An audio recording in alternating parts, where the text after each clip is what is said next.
जय हिंद दोस्तों, आप सभी का स्वागत है आपके अपने यूट्यूब चैनल विजय जीएस वर्ल्ड फैमिली में। दोस्तों देखो कितनी अच्छी बात बोली गई है। आप तब तक हार नहीं सकते जब तक आप कोशिश करना नहीं छोड़ देते।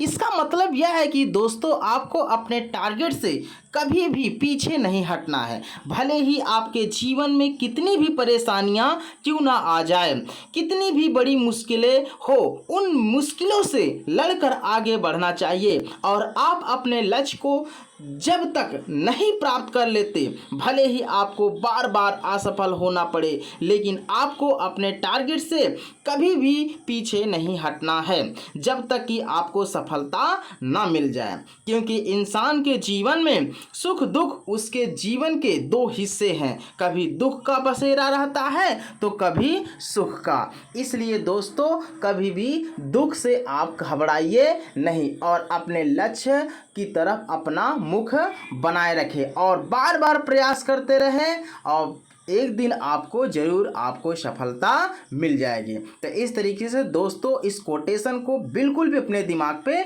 रख लीजिए कि आप तब तक नहीं हार सकते जब तक आप कोशिश करना नहीं छोड़ देते हैं। क्लियर है? तो आपको कोशिश करना नहीं छोड़ना है, आपको बार बार प्रयास करना है दोस्तों जब तक कि आपको सफलता ना मिल जाए। दोस्तों आज का जो हमारा चैप्टर होगा वो गांधी युग पर होगा, जो कि पार्ट 3 होगा। हालांकि ये आधुनिक भारत का है, जो कि 1915 से 1947 तक हम चर्चा करेंगे। और चलिए दोस्तों शुरू करते हैं हम गांधी युग के बारे में। तो बात करेंगे हम 1915 ईस्वी में। क्लियर है? तो 1915 ईस्वी में गांधी जी अफ्रीका से भारत लौटे। इस बीच अंग्रेजों द्वारा प्रथम विश्व युद्ध लड़ा जा रहा था। क्लियर है? तब महात्मा गांधी ने भारतीयों को प्रथम विश्व युद्ध में शामिल होने के लिए कहा। इस प्रकार महात्मा गांधी को भर्ती करने वाला सर्जेंट भी कहा गया है। क्लियर है? महात्मा गांधी को अंग्रेजों ने, क्लियर है, केसर ए हिंद की उपाधि से सम्मानित किया, परंतु गांधी जी ने असहयोग आंदोलन के बाद इस उपाधि को ब्रिटिश सरकार को क्या कर दिया था? वापस कर दिया। क्लियर है? तो ध्यान दीजिएगा, केसर ए हिंद की उपाधि किसे दी गई थी? तो किसको दी गई थी? गांधी जी को दी गई थी। क्लियर है? और आगे हम बात करते हैं 1917 की। 1917 में गांधी जी द्वारा आंदोलन प्रारंभ हो गया। तब गांधी जी द्वारा 3 आंदोलन किए गए। पहला आंदोलन जो था बिहार के चंपारण जिले में, उन्होंने नील की खेती के विरोध में किया। क्लियर है? और दूसरा आंदोलन जो था गांधी जी का रहा गुजरात के खेड़े ज़िले में, जिसमें उन्होंने कर नहीं आंदोलन चलाया। गांधी जी का तीसरा आंदोलन अहमदाबाद के मिल मजदूरों के साथ रहा, जिसमें उन्होंने भूख हड़ताल की। इस प्रकार इन आंदोलनों से अंग्रेज काफ़ी हतोत्साहित हुए। तब ब्रिटिश गवर्नमेंट ने रॉलेट एक्ट पारित करने की योजना बनाई। क्लियर है?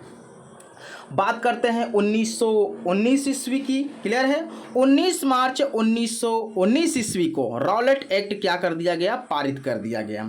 यह एक्ट दोस्तों किसी भी व्यक्ति पर अगर संदेह होता है, क्लियर है, तो उसे जेल में डाल दिया जाता था। क्लियर है? यानी इस एक्ट के द्वारा अगर सरकार को किसी भी व्यक्ति पर अगर संदेह हो जाता है, यानी संदेह हो जाता है, तो उसे बिना मुकदमा चलाए उसे क्या कर देते थे? जेल में डाल देते थे। क्लियर है? और 1919 में ही ध्यान दीजिएगा, अलीपुर बम कांड में सैफुद्दीन किचलू और डॉक्टर सत्यपाल को गिरफ्तार कर लिया गया। और इसके विरोध में भारतीयों ने 13 अप्रैल 1919 को जलियांवाला बाग में एक विशाल जनसभा का आयोजन किया। क्लियर है? जिसके विरोध में जनरल डायर ने जलियांवाला बाग को घेर लिया और गोली चलाने का आदेश दिया। क्लियर है? ध्यान दीजिए, इस घटना में लगभग 400 भारतीय मारे गए थे। इस एक्ट के विरोध में रविंद्रनाथ टैगोर ने अपने सर की उपाधि को क्या कर दिया था? वापस कर दिया था। ध्यान दीजिएगा। और 19 अक्टूबर, क्लियर है, 1919 ईस्वी को रॉलेट एक्ट की जांच पड़ताल के लिए, क्लियर है, एक कमेटी का गठन किया गया, जिसे हंटर कमीशन का नाम दिया गया। क्लियर है। तो हंटर कमीशन का नाम किसने दिया था, मतलब किसके उपलक्ष्य में बैठाई गई थी, तो जलियांवाला बाग कांड के उपलक्ष्य में। कब बैठाई गई थी, 19 अक्टूबर 1919 को। अब बात करते हैं 1920 ईस्वी की। 1 अगस्त 1920 ईस्वी को महात्मा गांधी ने असहयोग आंदोलन प्रारंभ किया। क्लियर है। लेकिन 5 फरवरी 1922 को गोरखपुर के चौरी चौरा हत्याकांड के कारण यह आंदोलन कर दिया गया स्थगित। क्लियर है। और ध्यान दीजिएगा, बात करते हैं 1923 ईस्वी की। तो 1923 ईस्वी में इलाहाबाद में मोतीलाल नेहरू और चित्तरंजन दास ने स्वराज पार्टी की क्या कर दिया था, स्थापना की। क्लियर है। और 1924 की बात करते हैं तो 1924 ईस्वी में कांग्रेस का अधिवेशन हुआ।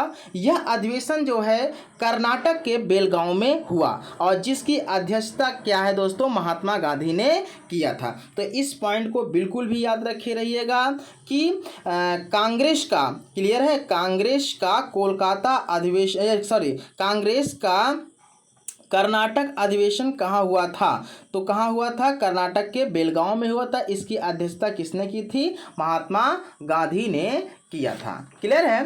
बात करते हैं, एक चीज़ ध्यान दीजिएगा नोट पॉइंट में, यह अधिवेशन महात्मा गांधी ने प्रथम व अंतिम बार किया था, यानी इसके बाद कोई भी अधिवेशन नहीं किए थे, यानी अध्यक्षता नहीं किए थे महात्मा गांधी ने।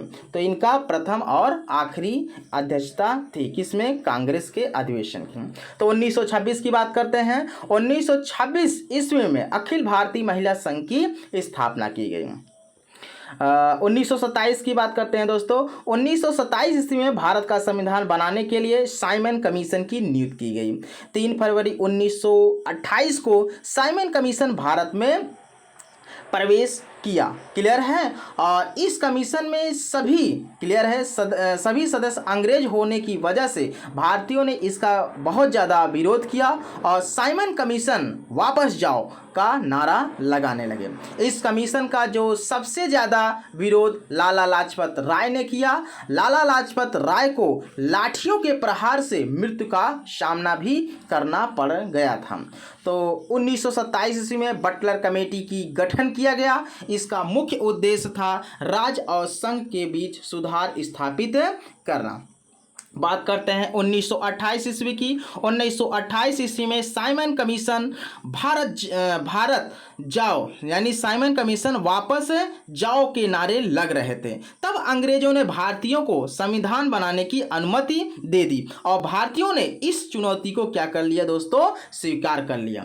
तब मोतीलाल नेहरू ने इसकी अध्यक्षता की और इन्होंने 7 सदस्यीय टीम बनाई जिसे नेहरू रिपोर्ट के नाम से जाना जाता है।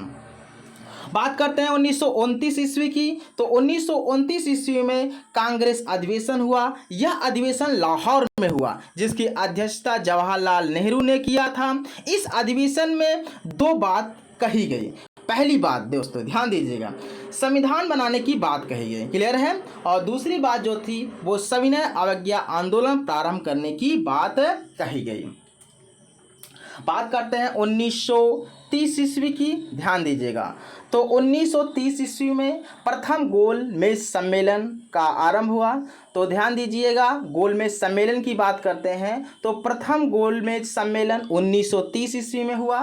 द्वितीय गोलमेज सम्मेलन 1931 ईस्वी में और तृतीय गोलमेज सम्मेलन 1932 ईस्वी में हुआ था।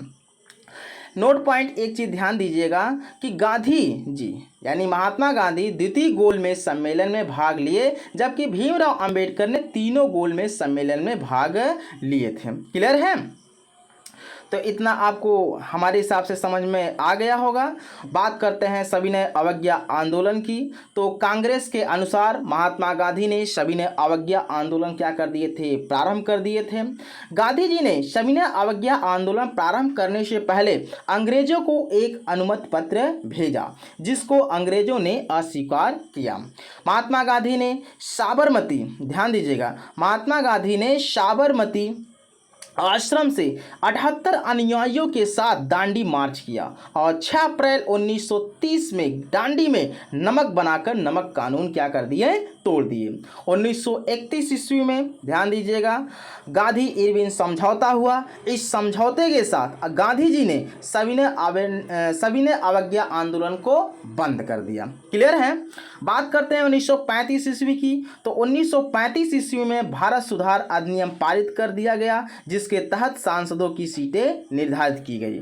और 1940 ईस्वी में बात करें तो 1940 ईस्वी में मोहम्मद अली जिन्ना ने जो है अलग पाकिस्तान बनाने की मांग रखी।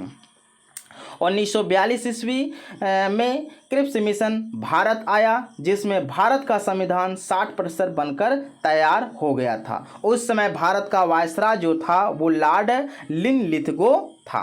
क्लियर है। 1942 ईस्वी में भारत छोड़ो आंदोलन भी दोस्तों पारित हुआ और 8 अगस्त 1942 ईस्वी को प्रारंभ हो गया था। इस प्रकार 9 अगस्त क्लियर है, इस प्रकार 9 अगस्त 1942 ईस्वी को यह मुंबई और कोलकाता में लागू कर दिया गया। इस आंदोलन का मुख्य उद्देश्य अंग्रेजों को भारत छोड़ो था। क्लियर है। आगे चलते हैं, बात करते हैं 1946 ईस्वी में। तो 1946 ईस्वी में भारत का संविधान कैबिनेट मिशन के तहत बनकर तैयार हो गया था। और 1947 की बात करते हैं तो 1947 ईस्वी में माउंटबेटन योजना के तहत भारत को 2 देशों में अर्थात भारत और पाकिस्तान में बांट दिया गया और उसके बीच में रेड क्लिफ रेखा को निर्धारित किया गया। इस प्रकार भारत 15 अगस्त 1947 को देश आज़ाद हो गया और 26 जनवरी 1950 को भारत का संविधान लागू कर दिया गया। कुछ इंपॉर्टेंट पॉइंट है दोस्तों, याद रखे रहिएगा। 1900 से 1920 ईस्वी में अली बंधुओं ने तुर्की के खलीफा के समर्थन में और अंग्रेजों के विरोध में खिलाफत आंदोलन को प्रारंभ किया गया, जिसके अध्यक्ष जो थे महात्मा गांधी थे। क्लियर है। महात्मा गांधी के गुरु का नाम जो था दोस्तों गोपाल कृष्ण गोखले था, जो कि मोस्ट इंपॉर्टेंट है, परीक्षा में बहुत सारे परीक्षाओं में ये पूछा है। स्वतंत्र भारत के पहले भारतीय गवर्नर जनरल की बात करें तो राजगोपालाचारी थे। फिनिक्स फर्म की स्थापना महात्मा गांधी ने किया, ध्यान दीजिएगा। और HSRA ध्यान दीजिए, HSRA दिल्ली में चंद्रशेखर आज़ाद के नेतृत्व में क्या हुआ 1928 ईस्वी में हुई थी। यानी HSR की स्थापना जो है दिल्ली में चंद्रशेखर आज़ाद के नेतृत्व में 1928 में हुई थी। तो इस तरीके से दोस्तों ये चैप्टर हमारा आज ख़त्म होता है। कल मैं फिर आप सबके सामने एक नए चैप्टर के साथ प्रस्तुत होऊंगा। आज के लिए बस इतना ही। जय हिंद।